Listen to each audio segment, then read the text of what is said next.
Bonjour vous et bienvenue encore une fois dans un décor un petit peu inhabituel pour un test produit sur masculin.com. Cette fois-ci, je vous ouvre les portes de mon chez moi et même de ma salle de bain. Ouais, même pas peur, mais rien d'obscène.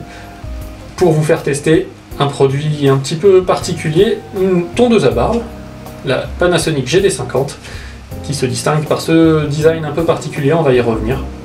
Panasonic avait vu apparemment notre comparatif des meilleures tondeuses à barbe en 2017, publié sur le site. On va donc voir si ce nouveau joujou mérite de figurer dans le top. En tout cas, Panasonic nous le vend très bien, mais pour en être sûr, pour en avoir le cœur net, on va se raser pour de bon. Allez, suivez-moi.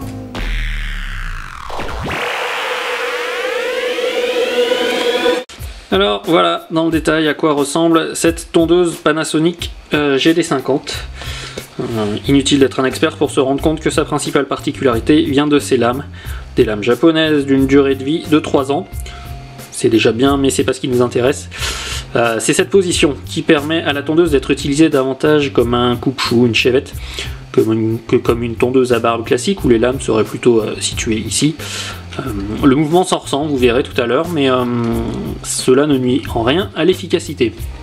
Du côté des réglages, alors il y a donc bien sûr le sabot qui se clipse tout simplement comme ça, et il y a 20 hauteurs de coupe de 0,5 à 10 mm avec un pas de 0,5. Si on enlève ce sabot, Panasonic annonce que l'on peut raser à 0,1 mm, donc au plus près de la peau, et sans coupure.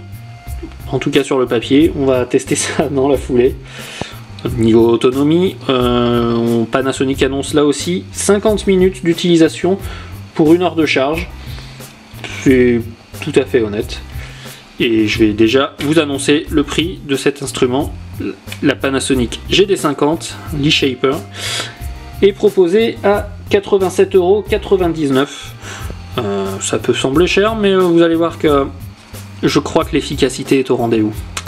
Bref, pour en avoir le cœur net, on va tester ça en conditions réelles. Suivez-moi. Alors voilà, avec son design, du coup, il faut bien l'utiliser comme ça à la verticale. Donc ça fait une position du coup un peu bizarre, mais bon, on s'y habitue. Je l'allume et on commence.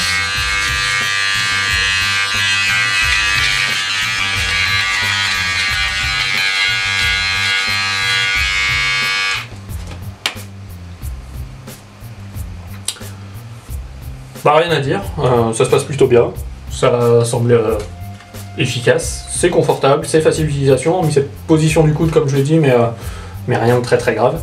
Là où j'attends cette tondeuse au tournant, c'est plus pour raser avec précision là, les petits poils qui poussent ici, et au niveau des lignes des joues. C'est parti.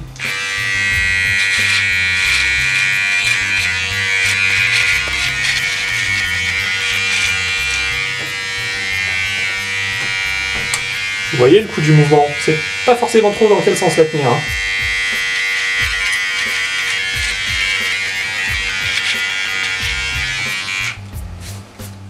Voilà, alors dans l'ensemble, que vous dire de cette Panasonic GD50 son utilisation est plutôt agréable. Avec le sabot, bah rien à dire, hein, elle fait le boulot d'une tondeuse normale.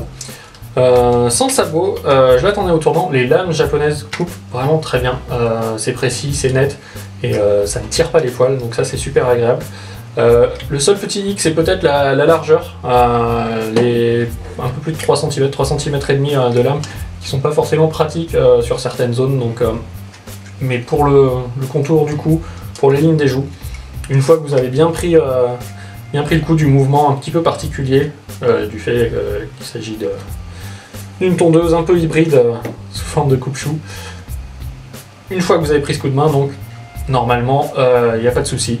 Ça fait partie des très bons modèles et elle mérite, puisque c'était la question du départ, elle mérite de figurer dans le top des meilleures tondeuses à barbe en 2017. Voilà, à vous de voir.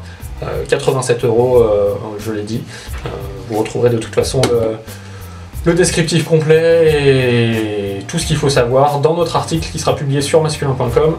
Le lien est là-dessous. Allez, sur ce, je vais quand même peaufiner tout ça, parce que j'avoue, je l'ai fait rapidement, rien que pour vous. Donc je vais peaufiner tout ça. Et puis je vous retrouve très bientôt sur masculin.com pour d'autres tests, d'autres reportages et tout un tas de choses super intéressantes. Likez, abonnez-vous, partez en vacances et on se dit à bientôt à la rentrée. Allez, ciao!